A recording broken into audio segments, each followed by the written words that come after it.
Welcome to the fourth round of the 1993 Firestone Firehawk Endurance Championship. We're at the Mid-Ohio Sports Car Course in Lexington, Ohio. 2¼ miles, 13 turns, and a fleet of nearly 60 cars trying to qualify in all three divisions of the Firestone Firehawk Endurance Championship. There's a lot going on in this series right now. First of all, in the sports division, the Honda Prelude VTEC's being pushed hard by the Mazda RX-7 turbos. And in Grand Sports, there's a new Porsche 968 here this weekend, trying to snap that two-race winning streak of Pontiac co-drivers Doug Goad and Larry Schumacher. Dorsey Schrader, in addition to this being one of the most picturesque and certainly popular courses we race on all summer, it's also one of the most challenging.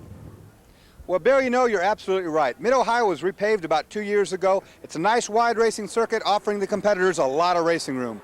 We'll have highlights and more coming up on this edition of Firestone Firehawk. Coming up on Firehawk, you'll meet the Honda of America racing team, a small group of Honda engineers working hard to produce big results on the racetrack. Bernie Cochran Jr. has a tough crew chief, his dad, Bernie Sr. We'll talk to this father and son team as they look for their second win of the season in the Firehawk Touring Division. And as the season rolls along, the competition tightens up on the track, but it's still Pontiac setting the pace up front. We'll have the post-race report and post-race inspection story coming up on Firehawk. Hi, I'm Bernie Cochran, driver of the car 04 Oldsmobile Chivas. Stay tuned for all the Firehawk action here on TNN.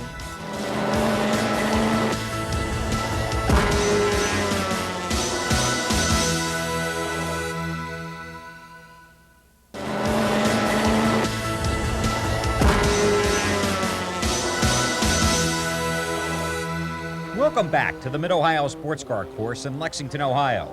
Now, not far from here is the home of Honda of America. And earlier in the week, we paid a visit to the up-and-coming Honda of America racing team as they prepared for today's race. It's, in a sense, an extension. We all have full-time responsibilities here at Honda of America, and we have a full job to do all day long, and this activity primarily takes place in the evenings and on weekends in our own time. But Honda, I think, sees the benefit in terms of how it can relate to our job, and a lot of the things that we learn here on the racetrack, doing testing, it carries over, and we're able to carry that over into our jobs, and it helps us better understand our products. In the summer of 1990, the Honda of America racing team was born in this small shack behind the Honda plant in the heart of Ohio. Today, the team is relocated to a more functional facility under the direction of the Quality Engineering Department. The crew is comprised of automotive engineers, and they are spending this summer fighting in the competitive sports division of the Firestone Firehawk Series. There certainly is a lot of enjoyment in the sense of competition and what we call the racing spirit here at Honda. We certainly do enjoy that. That kind of makes up for some of the long nights and the long weekends, too. Hart's home is in Honda's Transportation Research Center. Here, the cars are prepped and tested for the track. Part of that plan includes checking the setup by logging laps on a 7-mile oval.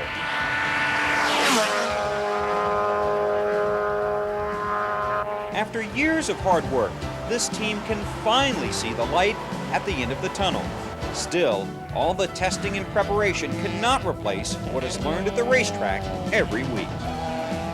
My question to you guys is, can you feel the fact that it's not spinning the tires? Can you feel like does it feel like it accelerates any better out of a corner or anything?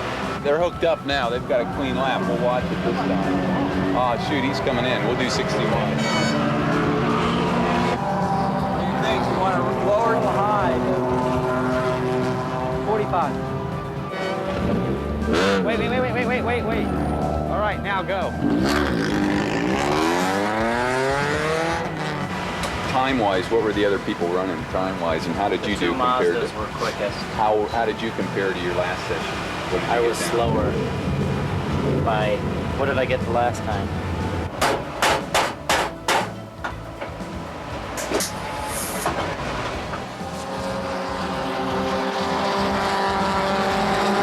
I think it's a good idea to follow Randy out there.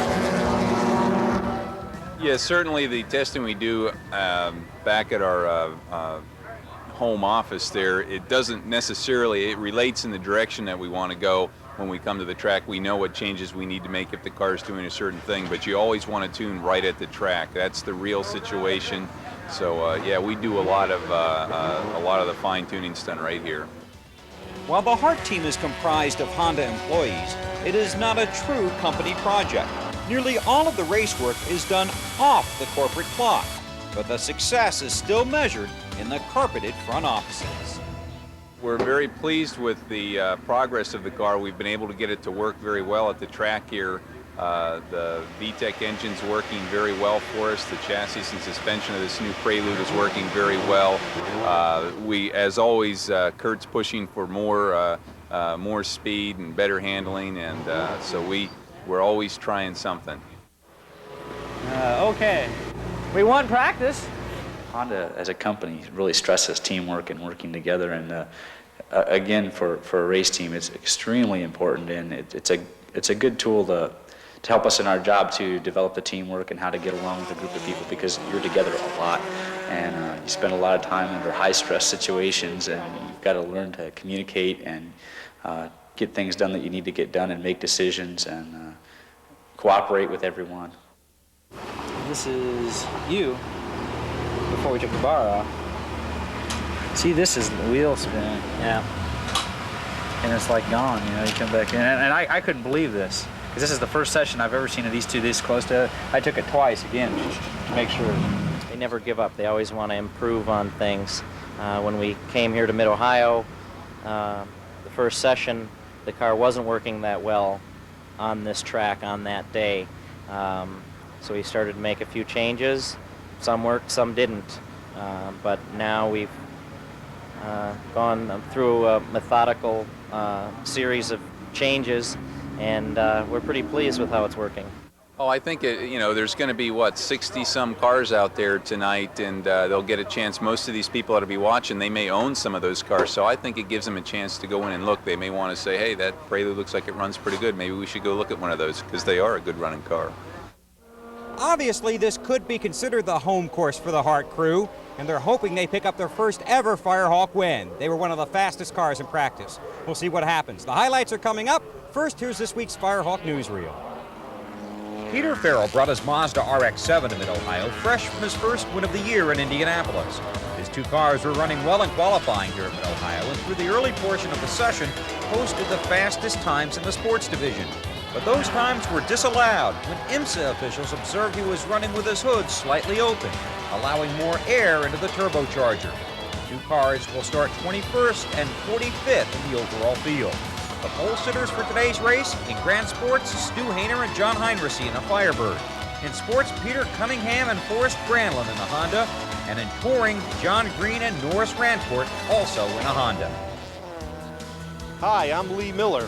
And Tony Piacosta. We're driving the champion number 3 Porsche. Stay tuned for all the Firehawk highlights here on TNN.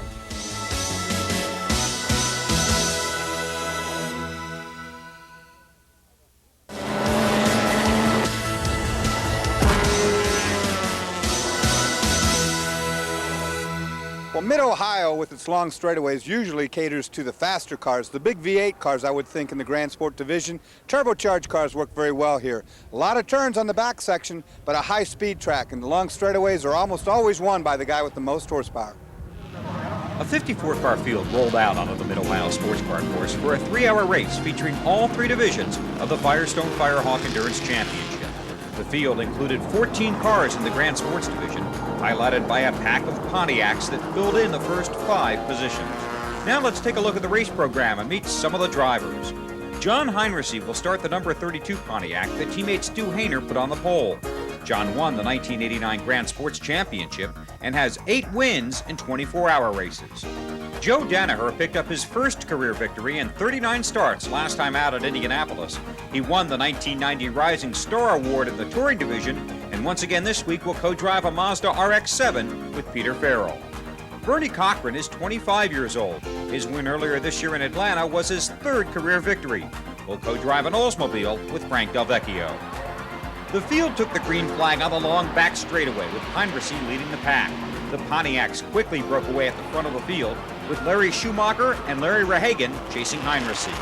In the sports division, it was a 3-car battle for the first half of the race. Forrest Granlund in the 62 Honda led nearly the entire first hour, but never had much breathing room. He was closely pursued by the Honda Prelude VTEC, piloted by Peter Schwartzat, and the Mazda of Danaher, which started 21st in the field. Granlund, Schwartzat, and Danaher put on a thrilling show over the 2.25-mile course, moving through traffic, pulling away from the rest of the pack, and charging after the top cars in the Grand Sports division. In touring, the number 99 Jinsana Honda, under the direction of driver and new team manager Ray Kong, was enjoying a great run. Still, Kong was being chased by the 38 Honda of Norris Rancourt and the number 17 Honda of Mitch Payton. The tight track and lots of traffic provided for several exciting moments for several cars, those leading and those trying to get to the front.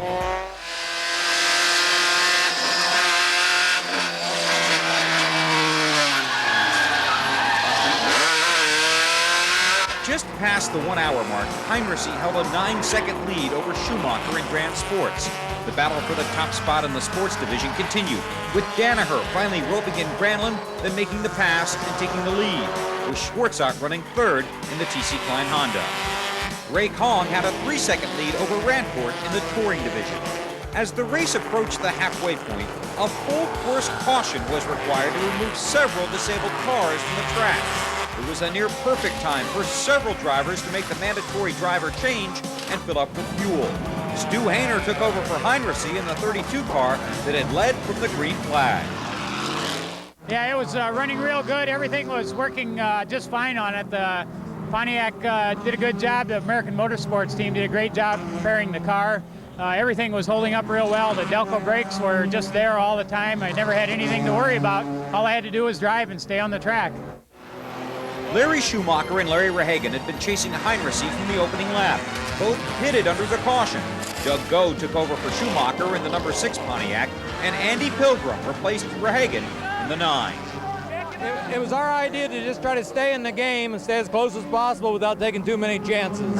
As you know, with 60 cars on the track, every lap you're engaged with somebody or come have a near miss, but I guess the whole point was just stay as close as possible, not take too many chances. The sports division leading Mazda RX-7 pitted, and Peter Farrell took over for Joe Danaher, who had a great run through the first 70 minutes, battling for first in the division. It took me about half the session to get by him. He's a good driver and it's a strong car, but that Mazda just, he made a couple little mistakes in traffic and zip, there you go, you're gone. Ray Kong had taken the 99 Honda into the touring division lead, but this caution period was the perfect time to pit, and the co-driver Rick McCormick resumed the race against the 17 Honda of Mitch Payton and Lance Stewart. The car's running really good. The Jinsana Honda was just running super. Firestones were working really good. And I was able to extend a little bit of a lead, but that evaporated when we got the yellow flag. How's the track out there today? Has it changed at all during the week? It's a little bit slippery, but that's what normally happens during the course of the weekend. But it's not a problem at all. Same for everybody. As the race roared into the evening, the competition tightened up in 2 of the 3 divisions. Goad powered his Pontiac past Hayner and into the lead on lap 55, after the tandem of Hayner and Heinrichs had led 53 of the first 54 laps in the 32 Pontiac. In the 34 car, Joe Aquilani and John Wall had moved into third, followed by Pilgrim in the 9 car, and the number 2 Porsche, co-driven by Paul Lewis and Freddie Baker. In the sports division, Farrell's Agfa Films Mazda had once again emerged as the car to beat. The 61 had a 7-second lead on Peter Cunningham. The 12 car, Randy Popes and co-driver Peter Schwartzat was running third. Those 3 cars have been racing hard from the start of the race. Yes, we did. That's what makes it fun. The Mazda's advantage is horsepower, but he has to make 2 pit stops, unless he gets a properly timed yellow. And then he only has to make 1. So far, he's going to win because his pit stop for this last yellow was timed perfectly for him. So, but they blow up a lot too, so we'll wait and see. There's a long time left to go in this race. In touring, Rick McCormick was leading, but was being challenged by the 17 Honda of Lance Stewart. The 42 Subway Sandwiches Mazda was running third. In the final hour, Goad was feeling the pressure from Hayner and was fighting his way through traffic, trying to cling to the lead. But with under 10 minutes remaining in the race, Hayner took the 32 car past Goad and into first. Hayner ran a patient second half, waiting until the final half hour of the race to push his Pontiac and challenge for the win. In sports, the only question was fuel for the Mazda. The race stayed green. Farrell's car could not be caught. I think they're going to be real close as to whether they can go to the end or not with gas. We're just keeping our fingers crossed that they can't make it to the end and that they have to come in for a splash and go. But right now it seems like it's a pretty dead even match, but they may be hedging a little bit.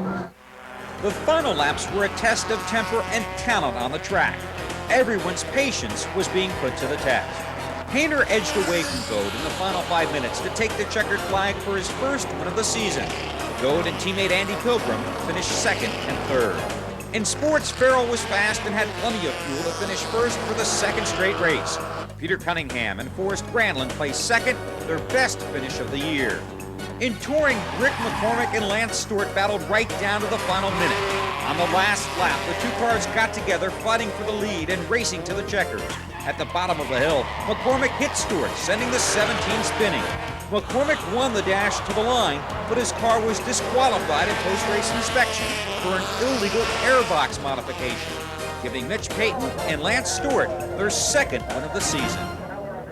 Well, in the beginning of my stint, we pretty much had an idea how long we could go on this fuel stop and the brakes. And I knew Doug wanted to go out and race, so I pretty much let him go out and race, and I followed him around and kind of kept him in sight. And when they told us we had 40 minutes left, I started pushing him a little harder and working with traffic, and he had a lot of trouble with traffic and gave us the break.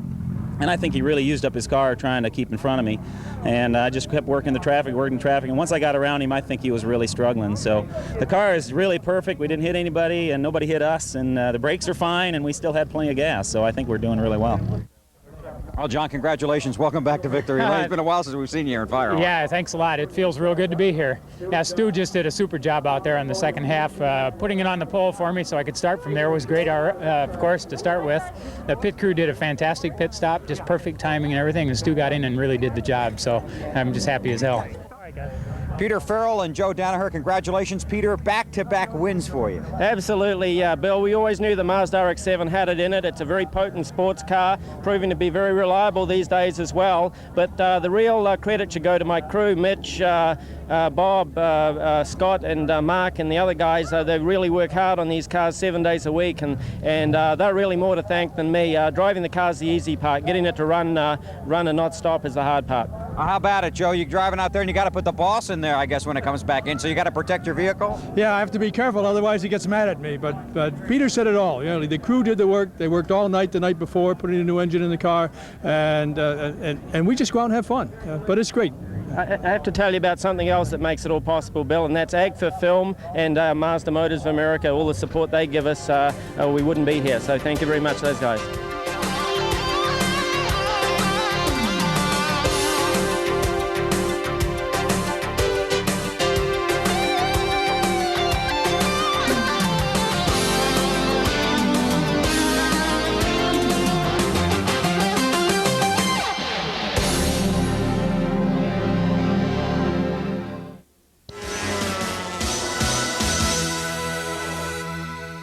Well, many times in racing, the sport itself brings the family together. Case in point, Bernie Cochran Jr., Bernie Cochran Sr.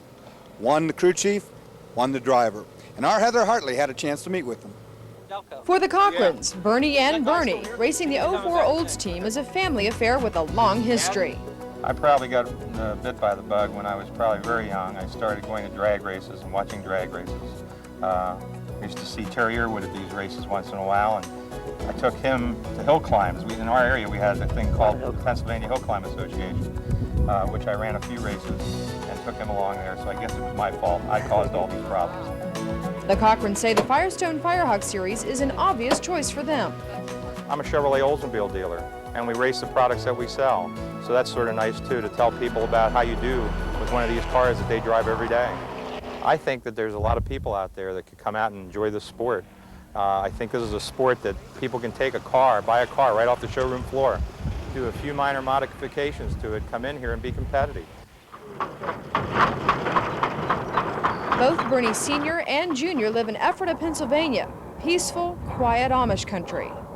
There's a lot of horse and buggies in the area. Yeah, a lot on the side roads you have to watch when you're driving and so forth. But it's a real good area, real calm, real relaxed, real nice to live. The That's good practice for other roads that require terrific concentration and great moves. The Firehawk Series gives Bernie Jr. and co-driver Frank Del Vecchio a place to test their competitive skills. I've actually been racing longer than Bernie Jr. has been alive. So it's like taking the kid along. He's a lot of fun, really easy going, and we have a good time. Jokes on the radio back and forth and things like that, so he's a lot of fun to work with. 25-year-old Bernie Jr. says he likes the Firehawk Series because he gets a lot of time behind the wheel.